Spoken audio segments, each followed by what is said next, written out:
எல்லையை தாண்டியதாக கடந்த 9ஆம் தேதி கைது செய்யப்பட்ட 30 தமிழக மீனவர்களை விடுவிக்க வலியுறுத்தி ராமேஸ்வர மீனவர்கள் காலவரையற்ற வேலைநிறுத்த போராட்டத்தில் ஈடுபட்டு வருகின்றனர். பிரசவத்திற்கு 5 நாட்களே உள்ள நிலையில் கணவனும் இலங்கை சிறையில் இருப்பதால் கண்ணீர் விட்டு மனைவி தனது பரிதவிப்பை வெளிப்படுத்தியது நெஞ்சை பதற வைக்கிறது. அந்த காட்சிகளை தற்போது பார்க்கலாம். என்ன சொல்றேன்னு தெரியவே இல்லை. வச்சுக்கிட்டு நான் இருக்கேன். வீட்டுக்கு அவரு வராது.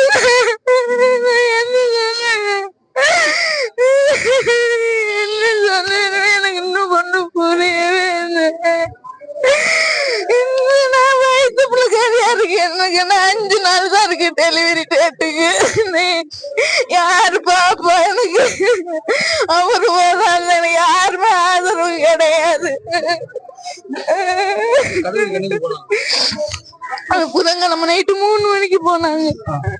போயிட்டு காலையில தான் எனக்கு தெரியும் 8 மணிக்கு பிடிபட்டிருக்காங்கன்னு சொன்னாங்க. வீட்டுக்கு போறேன். வீட்டுக்கு அவருக்கு ஒரே ஆம்பளை பிள்ளை, 3 அக்கா தங்கச்சி. நானும் வயிற்று பிள்ளை கரையா இருக்கேன். எனக்கு யாரும் பாக்கிறதுக்கு ஆள் இல்ல. அவரு வரானுன்னா ஏதாச்சும் நடவடிக்கை எடுத்து கொடுங்க. இது தொடர்பான கூடுதல் விவரங்களோடு இணைகிறார் நமது செய்தியாளர் பூபேஷ் சந்திரன். பூபேஷ் சந்திரன், வணக்கம். மேலும் விவரம்.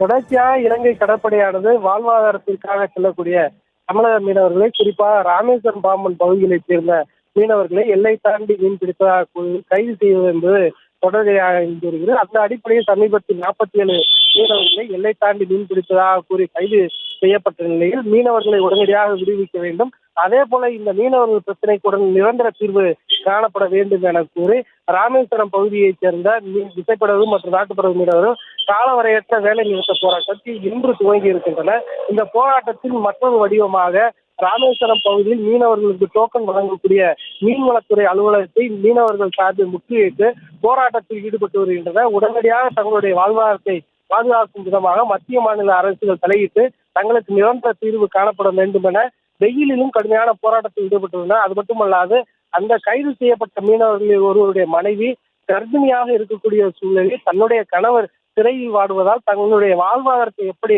காப்பது என்பது தெரியாமல் தவித்து வருவதாக கூறி அவர் கண்ணீர் மல்க புலம்பிய காட்சியானது நெஞ்சை உழுக்கும் விதமாக இருந்தது. இந்த மீனவர் பிரச்சனையாக நீண்ட காலமாக இருந்து வரக்கூடிய சூழலில் இனியும் எத்தனம் கட்டாமல் மத்திய மாநில அரசுகள் தங்களுக்கு உரிய தீர்வை உடனடியாக மீட்டுத் தர வேண்டும் என கூறி அந்த மீனவர்கள் போராட்டத்தில் ஈடுபட்டுள்ளனர். போராட்டத்தில் ஈடுபடக்கூடிய மீனவர்களிடையே அதிகாரிகள் தொடர்ச்சியாக பேச்சுவார்த்தையில் ஈடுபட்டு வருவதால் இந்த பகுதி பரபரப்பான சூழல் என்பது நிலவுகிறது. விவரங்களுக்கு நன்றி பூபேஷ் சந்திரன்.